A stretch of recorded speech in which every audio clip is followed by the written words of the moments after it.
Selamat siang untuk Bapak Ibu guru yang saya hormati.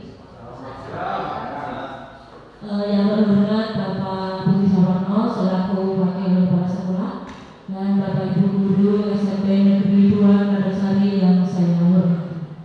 Pertama-tama marilah kita panjatkan puja dan puji syukur atas kehadirat Allah Subhanahu wa taala yang telah melimpahkan rahmat serta hidayah kepada kita semua sehingga Bapak Ibu guru dapat berkumpul di lab IPA ini dalam keadaan sehat walafiat tanpa halangan suatu apapun.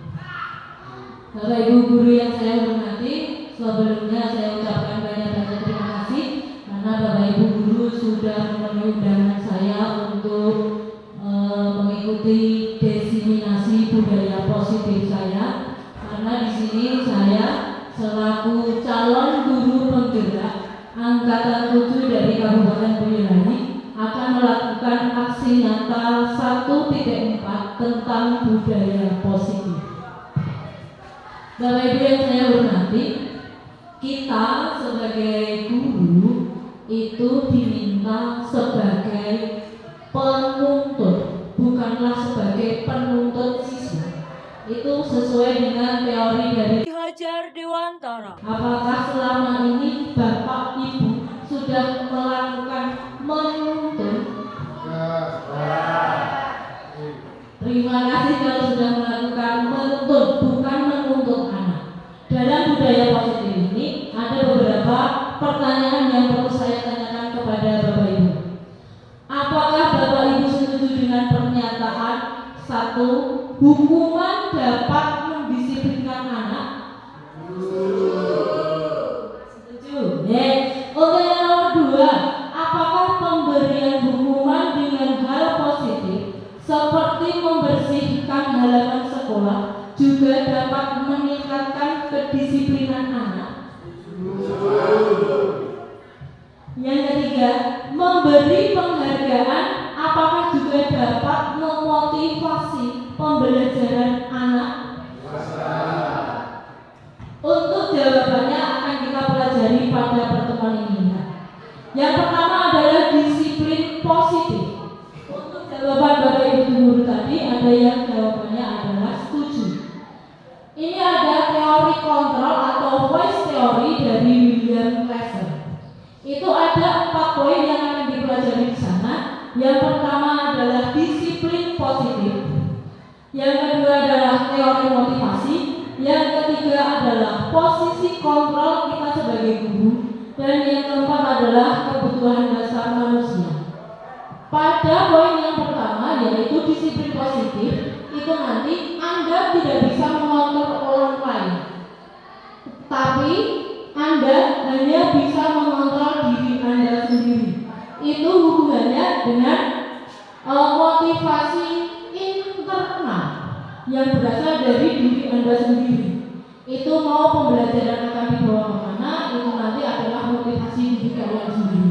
Kemudian yang kedua adalah teori motivasi, yaitu semua perilaku memiliki tujuan.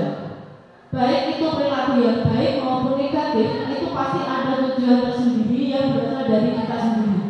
Itu nanti ada teorinya. Yang pertama adalah untuk menghindari hukuman, yang kedua untuk mendapatkan imbalan, yang ketiga untuk menghargai diri sendiri. Dari ketiga teori atau motivasi itu tadi ada nilai-nilai kebijakan universal yang akan membimbing kita untuk masuk ke situ, dan akhirnya kita nanti bisa membuat keyakinan kelas di setiap pembelajaran. Mungkin saja setiap Bapak Ibu guru keyakinan kelasnya akan berbeda-beda. Mungkin dari materi matematika berbeda dengan pelajaran seni budaya. Seperti itu Bapak Ibu guru. Untuk yang ketiga adalah posisi kontrol. Pada posisi kontrol di sini ada 5 posisi. Yang pertama adalah sebagai penghukum, yang kedua pembuat rasa bersalah, yang nomor 3 guru ditempatkan sebagai teman atau guru ditempatkan sebagai pemantau, atau yang terakhir guru ditempatkan pada masalah manajer. Kita nanti di situ akan memilih mana posisi kita, nanti kita akan pelajari di situ. Dan nanti dari 5 posisi kontrol itu kita akan bahas menggunakan segitiga restitusi. Itu yaitu menstabilkan identitas, validasi kebutuhan, dan menanyakan keyakinan. Berikut Bapak Ibu Guru, kira-kira siap? Poin yang nomor 4 yaitu kebutuhan dasar manusia. Untuk kebutuhan dasar manusia itu di situ ada 5. Yang pertama adalah bertahan hidup, penguasaan, kasih sayang dan rasa diterima, kesenangan dan kebebasan. Itu materi yang akan kita bahas pada disiplin positif. Materi yang pertama yaitu disiplin positif. Disiplin positif itu dimaknai sebagai suatu yang dilakukan seseorang pada orang lain untuk mendapat kepatuhan. Kita itu cenderung menghubungkan kata disiplin dengan ketidaknyamanan. Harus betul Bapak Ibu.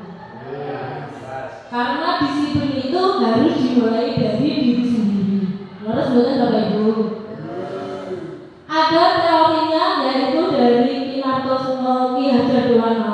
Ki Hajar Dewantara yaitu di mana ada kemerdekaan, disitulah harus ada disiplin yang kuat.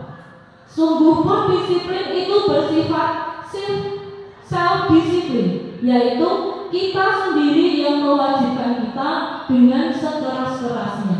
Tetapi itu sama saja. Sebab jikalau kita tidak cakap melakukan self-disiplin, wajiblah penguasa lain mendisiplinkan diri kita. Dan peraturan demikian itulah harus ada di dalam suasana yang merdeka. Terutama untuk kurikulum kita adalah Merdeka Belajar, disiplin di sini yang kita utamakan. Disiplin diri juga dapat membuat seorang menggali potensinya menuju kepada sebuah tujuan, sesuatu yang dihargai dan dimakna. Dengan kata lain, disiplin diri juga mempelajari bagaimana cara kita mengontrol diri dan bagaimana menguasai diri untuk memilih tindakan yang mengacu pada nilai-nilai yang kita hargai. Kemudian seseorang yang memiliki disiplin diri berarti mereka bisa bertanggung jawab terhadap apa yang dilakukannya. Mereka berdasarkan tindakan pada nilai-nilai kebajikan universal.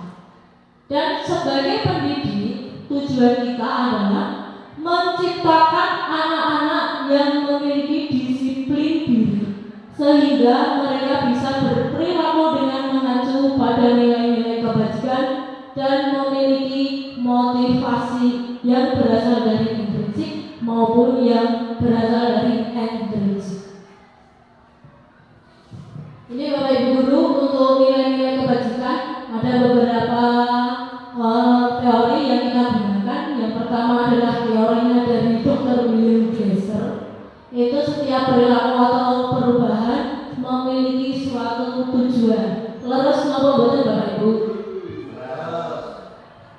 Yang kedua yaitu dari Diane Gosen, yaitu dengan mengaitkan nilai-nilai kebajikan yang diyakini seseorang, maka motivasi intrinsiknya akan terbangun sehingga menggerakkan motivasi diri dan untuk mencapai tujuan mulia yang diinginkan. Dan untuk penerapan pada kurikulum Merdeka Belajar, kita mengacu pada profil pelajar Pancasila. Yang pertama adalah beriman, bertakwa kepada Tuhan Yang Maha Esa, dan berakhlak mulia. Yang kedua yaitu mandiri, bernalar kritis, berkebinekaan global, bergotong royong, dan yang terakhir adalah kreatif. Ini Bapak Ibu Guru untuk teori motivasi perilaku manusia. Yang tadi sudah saya sebutkan, ada motivasi eksternal, motivasi internal. Kemudian di situ sudah ada penjelasan kalau motivasi internal tujuannya adalah untuk disiplin yang positif. Contohnya adalah untuk menghargai diri sendiri, menjadi insan sesuai harapan kita, Itu adalah tujuan dari disiplin positif yang berasal dari dalam diri kita sendiri. Bapak Ibu Guru, ada teori dari Ki Hajar Dewantara tentang merdeka. Merdeka itu artinya tidak hanya terlepas dari perintah, akan tetapi juga cakap buat memerintah diri sendiri. Semuanya itu berasal dari instinktif. Kalau kita mau perubahan, itu dimulai dari hati kita masing-masing. Untuk selanjutnya yaitu untuk dihukum oleh penghargaan. Tadi ada Bapak Ibu Guru yang setuju kalau dihukum akan mendapatkan penghargaan. Ini ada teorinya dari Elvin Hong bahwa penghargaan berlaku sama dengan hukuman. Dan arti meminta atau membujuk seseorang melakukan sesuatu untuk memenuhi suatu tujuan tertentu dari orang yang meminta atau membujuk. Dorongannya adalah itu bersifat eksternal dan akan ada faktor ketergantungan. Biasanya anak kalau sekali diberi penghargaan, misal kalau ada yang dihukum atau ada penghargaan dikasih uang, pasti anak itu akan senang dan besok akan seperti itu lagi. Padahal sebetulnya itu tidak benar. Adapun dampaknya pengaruh jangka panjang. Jangka panjang pasti anak itu akan bilang, aku nih guru baik juga iki. Seperti itu. Untuk jangka pendek, anak akan mengulangi perbuatan yang sama untuk mendapatkan penghargaan itu lagi. Kemudian ada penghargaan menghukum, penghargaan mengurangi ketepatan, penghargaan yang tidak efektif, dan penghargaan yang dapat merusak hubungan. Lanjut Bapak Ibu Guru, sampai itu ada restitusi. Tadi saya di sana ada menyinggung segitiga restitusi. Restitusi yaitu proses menciptakan kondisi bagi murid untuk memperbaiki kesalahan mereka, sehingga mereka bisa kembali pada kelompok mereka dengan karakter yang lebih kuat. Biasanya segitiga restitusi ini kita menggunakan pendekatan yang halus, tidak perlu ada hukuman dan sebagainya.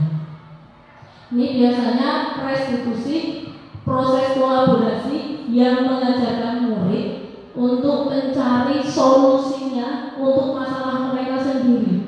Guru hanya menuntun, anaknya mau seperti apa, kita harus ngobrolnya atau mengatasinya dari hati ke hati, sehingga mereka bisa mencari solusinya sendiri.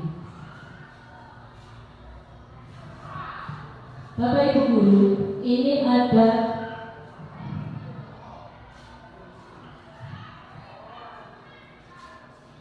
perbedaan antara hukuman, konsekuensi, dan restitusi. Kita kebanyakan di sini masih menggunakan teknik hukuman. Leres nama buatan Bapak Ibu.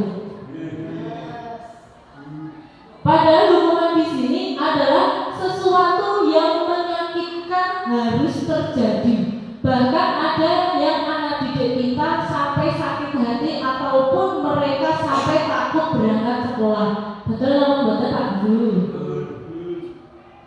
Itu konsekuensinya itu adalah sesuatu yang harus terjadi. Jika menggunakan restitusi, itu adalah sebuah pilihan.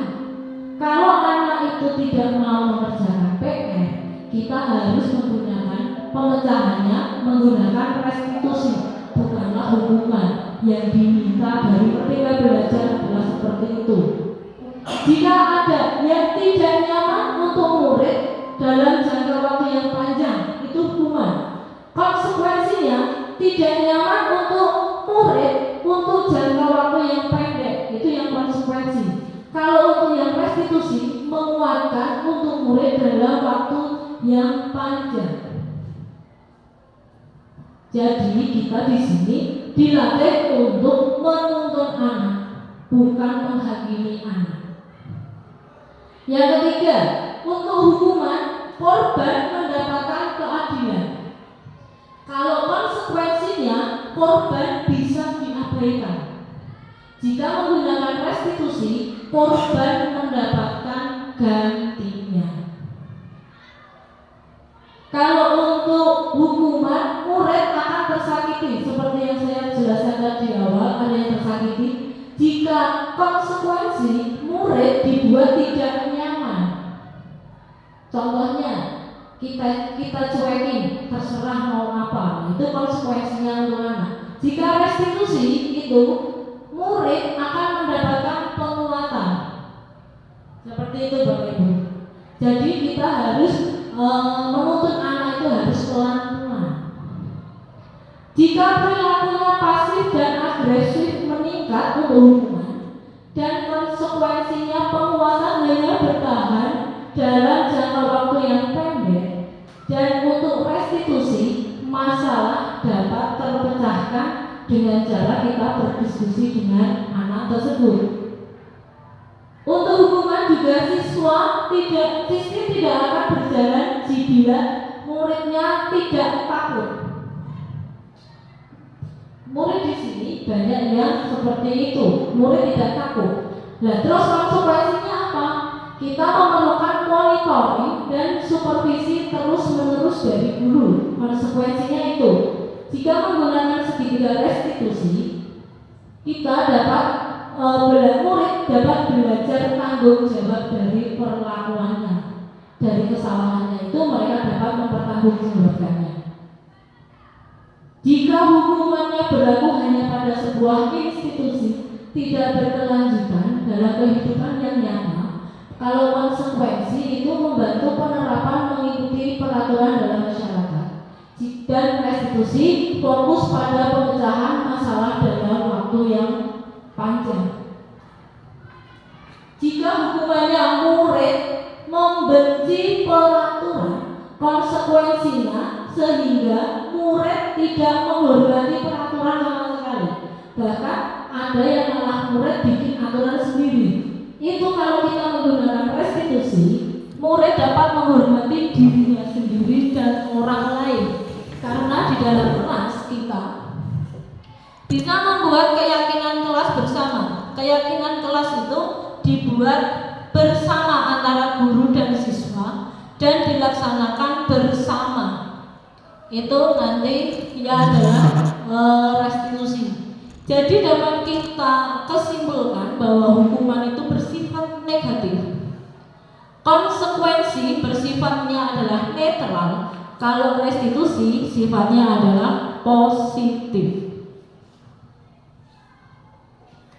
Bapak Ibu yang saya hormati, ini ada ciri-ciri restitusi. Yang pertama adalah restitusi bukan untuk menebus kesalahan, namun untuk belajar dari kesalahan. Yang kedua yaitu memperbaiki hubungan. Yang tiga, tawaran, bukan paksaan, karena keyakinan itu kita buat bersama dan kita sepakati bersama, kita lakukan juga bersama di kelas. Kemudian restitusi juga menuntut untuk melihat dari dalam jati diri. Restitusi juga mencari kebutuhan dasar yang mendasari tindakan. Restitusi diri adalah cara yang paling baik. Restitusi fokus pada karakter, bukan pada tindakan. Jika mau karakter anak itu baik, silahkan Bapak Ibu juga menerapkan segitiga restitusi di dalam pembelajarannya. Kemudian untuk restitusi fokusnya pada solusi. Dan yang terakhir, cirinya restitusi adalah mengembalikan murid yang berbuat salah kepada kelompoknya. Ini Bapak Ibu, kalau kita di kelas sampai saat ini masih ada peraturan kelas. Peraturan kelas itu masih bagian kecil dari budaya positif. Peraturan kelas kita bisa kembangkan menjadi keyakinan kelas. Biasanya peraturan kelas kita buat, anak tidak boleh makan di kelas, Kalau keyakinan kelas, anak dibuat lebih tertib dan disiplin, hanya mengganti kata, dan penerapannya anak juga akan seperti itu. Kemudian dari keyakinan kelas, dari kelas-kelas akan dirangkum menjadi lingkungan yang positif. Lingkungan yang positif, budaya yang positif akan membuat karakter anak yang lebih baik. Contohnya ini Bapak Ibu Guru, ada peraturan dilarang mengganggu orang lain. Keyakinan di kelasnya bisa menghormati orang lain dan diri sendiri. Ada juga hadir di sekolah 15 menit sebelum pembelajaran dimulai. Itu keyakinan kelasnya adalah menghormati orang lain atau berkomitmen. Ini Bapak Ibu. Kita masuk ke poin yang ketiga, yaitu kebutuhan dasar manusia. Kita tidak bisa selak kalau kita manusia ada 5 kebutuhan di sini. Yang pertama adalah bertahan hidup. Jelas kita butuh makan, butuh minum. Yang kedua adalah penguasaan. Kita butuh itu, dan kemudian kita butuh kebebasan. Betul Bapak, kita butuh kebebasan. Ya. Kemudian kita juga butuh cinta, kasih, dan rasa dan memiliki. Betul? Yang terakhir kita juga butuh kesenangan. Biar kita tidak semangat, makanya kita butuh hiburan. Betul Bapak Ibu? Yang keempat yaitu posisi kontrol. Kita sebagai seorang guru, kita diminta untuk sebagai penuntun, bukan penuntut. Ini 5 posisi kontrol. Yang pertama yaitu guru sebagai penghukum. Yang kedua, guru sebagai pembuat orang merasa bersalah. Yang ketiga, guru sebagai teman atau guru sebagai pemantau. Dan yang terakhir adalah guru sebagai manajer. Kira-kira untuk saat ini Bapak Ibu pada posisi yang mana? Posisi 1-2, penghukum dan pembuat orang merasa bersalah. Mungkin ada lagi?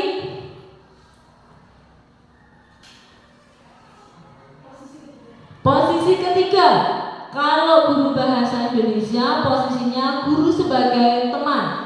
Kalau guru matematika, posisi guru sebagai apa? Teman bisa, pemantau. Pendukung juga bisa. Ada semua. Kalau manajer mungkin tidak. Maksudnya saat ini. Untuk saat ini. Harapannya memang semua. Gitu. Nah harapan semua itu atau mungkin 3, 4, dan 5 harapannya. Saya ini kan kalau kita sudah melaksanakan pendukung juga, membuat orang merasa bersalah juga, bagi teman juga, memantau kita juga. Kecuali manajer dan saya manajer guru. Oh iya, berarti ini Bapak Ibu. Untuk segitiga restitusi, kita sebagai penuntut diharapkan menjadi seorang manajer, bukan sebagai penghukum, bukan sebagai pembuat orang merasa bersalah, bukan juga sebagai teman, dan bukan juga sebagai pemantau. Tetapi Bapak Ibu guru diminta sebagai manajer. Manajer itu yang sebagaimana guru berbuat, yaitu mengajukan pertanyaan-pertanyaan kepada siswa yang bermasalah. Yang kedua, guru berkata apa yang kita yakini pada pembelajaran kita. Kemudian guru juga, apa kamu meyakini hal-hal tersebut?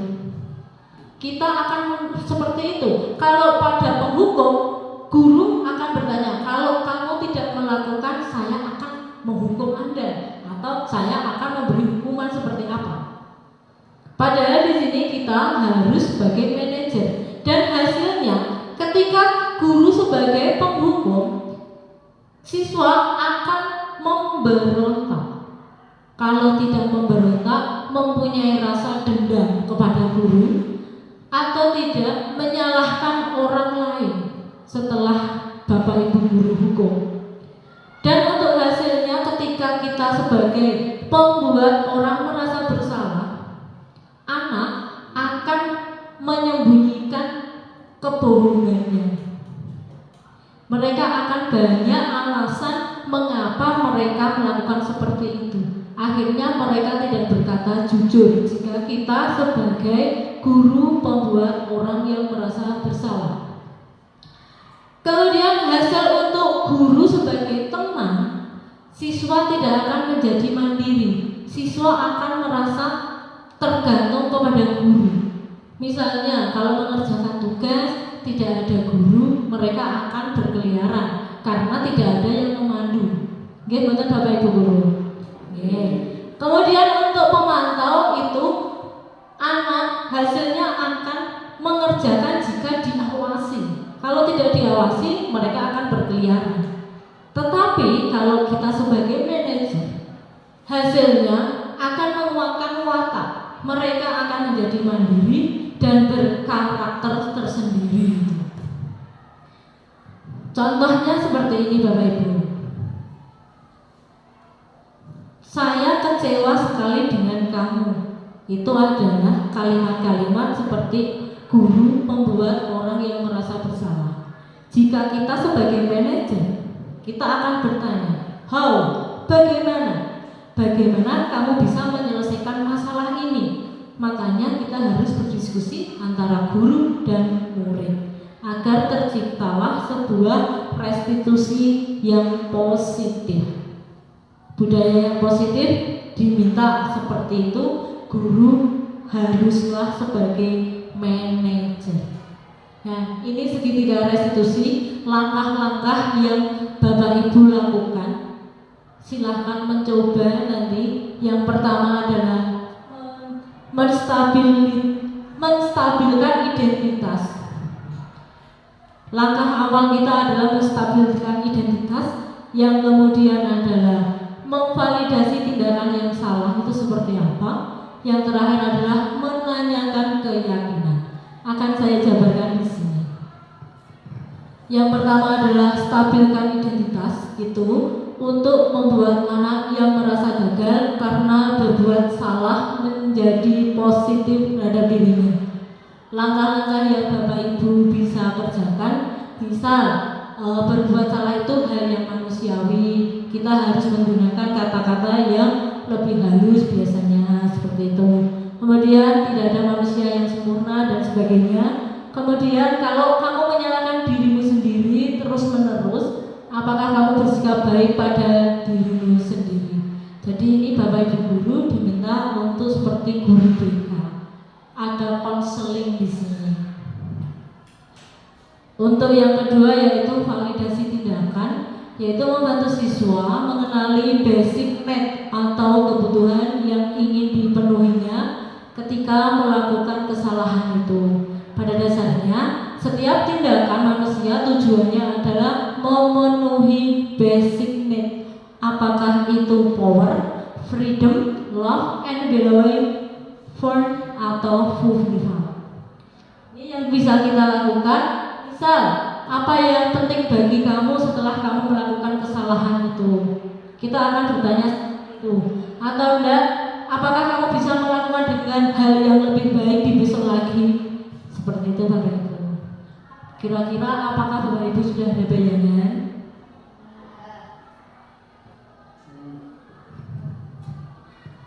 Kalau sudah ada bayangan, kita lanjut, yaitu menanyakan keyakinan.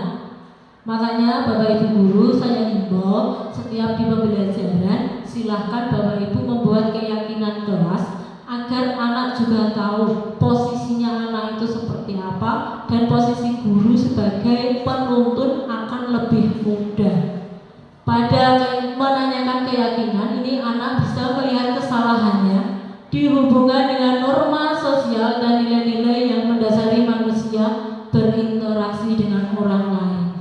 Di sini nilai-nilai universal atau kebajikan yang Anda telah sepakat itu seperti apa akan kita tanyakan. Mungkin ada yang bisa ditanyakan Bapak Ibu?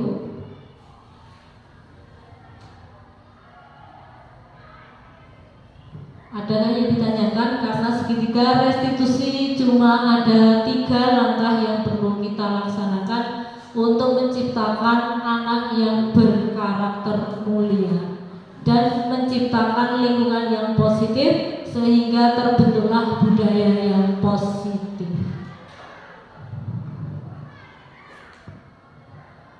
Kalau tidak ada yang bertanya, Bapak Ibu,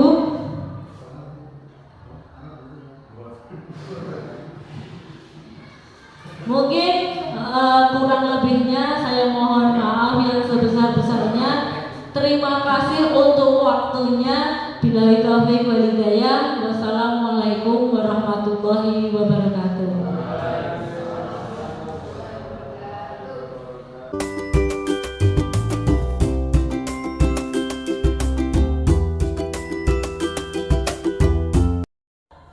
Selamat pagi semuanya.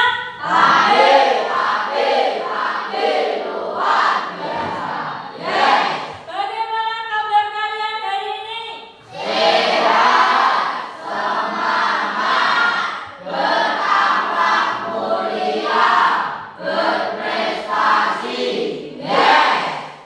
Hari ini yang tidak masuk siapa? Riki. Kenapa Riki? Ada suratnya enggak? Berarti hari ini Riki A ya. Selain Riki ada lagi?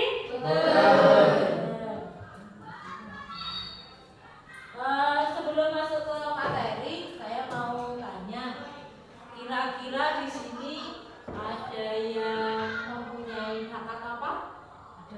Apa? Voli. Yang berhubungan dengan seni ada enggak? Reok. Ada yang suka main reok? Oke, terima kasih. Itu nanti akan saya wadahi. Ada yang suka bermain musik, praktek musik? Ada yang bisa bernyanyi? Riki. Yang perempuan ada yang mau jadi artis? Artis penyanyi? Ya? Oh, Asmi mau jadi penyanyi nih.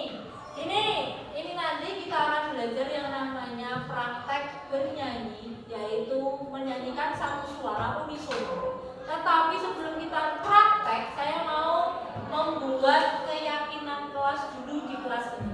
Ketika pembelajaran praktek bernyanyi, kira-kira apa saja yang perlu kita terapkan di kelas agar pembelajaran kita kondusif? Siap? Kira-kira kalian tahu keyakinan kelas itu yang seperti apa? Apa yang tahu keyakinan kelas? Kalau peraturan kelas tahu? Yang seperti apa itu peraturan? Menggunakan atribut lengkap. Ada lagi? Dilarang berisik. Ada lagi? Ada menggunakan atribut lengkap, dilarang berisik. Ada lagi, satu lagi, membuang sampah sembarangan. Boleh membuang sampah sembarangan. Berarti depannya apa? Tidak boleh membuang sampah sembarangan. Itu adalah peraturan ya. Kalau peraturan itu ada tulisan dilarang, tidak boleh. Betul enggak? Tetapi di keyakinan itu kita tidak boleh menggunakan kata-kata negatif seperti tidak boleh, dilarang. Itu tidak boleh. Misal ada yang bilang dilarang membuang sampah di sembarangan. Itu adalah peraturan. Kalau kita membuat keyakinan, berarti katanya diubah seperti apa? Buanglah sampah pada tempatnya. Tadi Asmi bilang dilarang berisik. Berarti kalau dibuat keyakinan seperti apa? Jangan berisik. Loh, tidak boleh menggunakan kata jangan. Itu karena negatif. Jagalah ketenangan. Kira-kira ada bayangan tidak? Ada? Misal nanti keinginannya kalau praktek menyanyi itu kita harus seperti apa? Oke, dibuat kata-kata yang yang harus diyakini di kelas. Tidak boleh menggunakan tidak boleh dan tidak boleh menggunakan larang. Paham? Kira-kira keinginan kalian nanti seperti apa? Nanti akan saya bagikan kertas. Silahkan masing-masing kalian menuliskan yang nanti akan kita gunakan dalam pembelajaran praktek bernyanyi. Siap? Kalau siap akan saya bagikan kertas ya, nanti ditulis satu-satu. Setelah ditulis nanti ditempelkan di tembok sebelah sana. Oke? Nanti kalau setelah kita tempelkan, kita tempel di sini, akan saya kelompokkan. Kira-kira nanti masuk kelompok yang mana? Siap? Nanti akan menjadi sebuah keyakinan kelas yang akan kita terapkan dalam pembelajaran seni budaya. Oke, siap ya? Silahkan dituliskan apa yang kalian inginkan untuk pembelajaran ini.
Saling menghormati, saling menghargai, jaga ketertiban.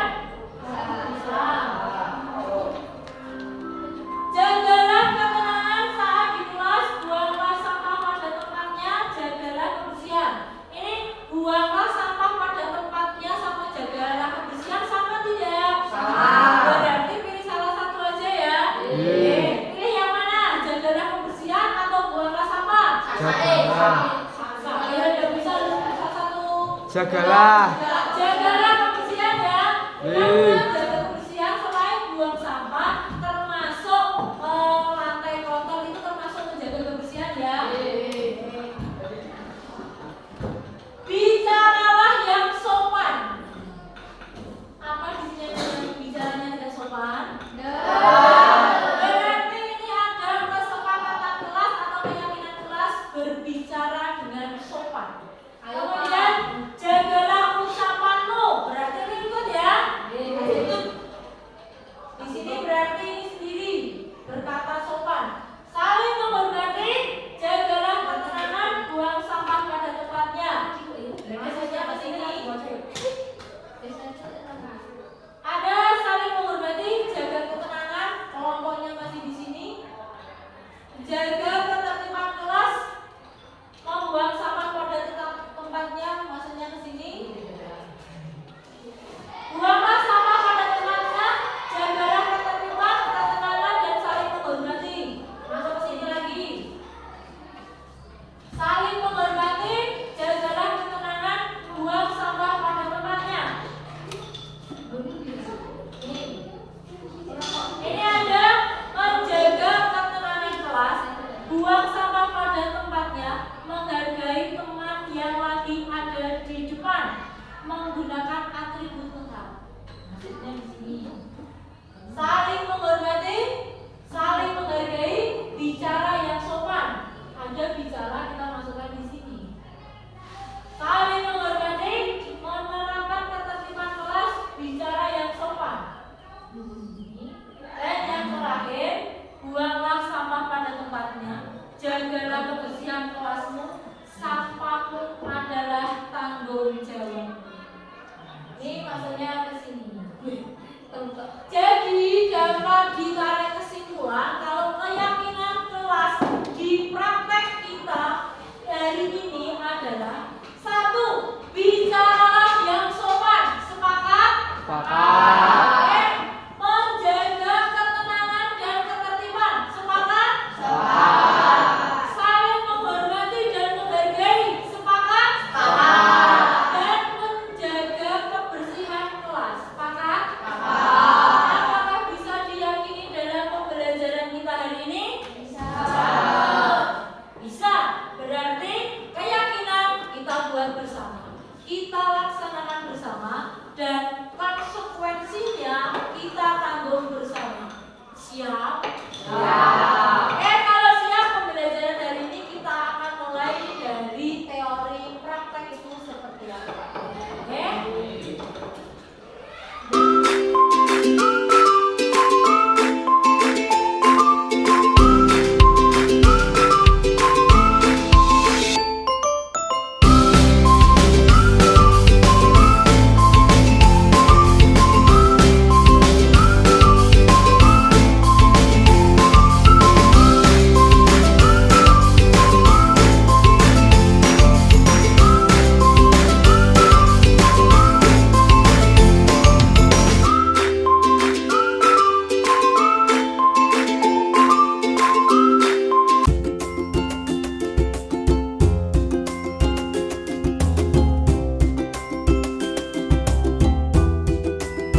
Kenalkan, nama saya Andreas Kurniawan, saya dari kelas 7C. Perasaan saya mengikuti kegiatan ini senang karena saya bisa lebih bertanggung jawab di dalam kelas. Saya Muhammad Fahmi dari kelas 7C. Perasaan saya mengikuti keyakinan kelas saya sangat senang. Alasannya saya bisa lebih menghormati teman di kelas. Assalamualaikum warahmatullahi wabarakatuh. Saya finalis Tianing Tias, teman sejawat dari Ibu Nyawitri SSN, calon guru penggerak angkatan 7 dari SMPN 2 Gledaksari 1 Atap.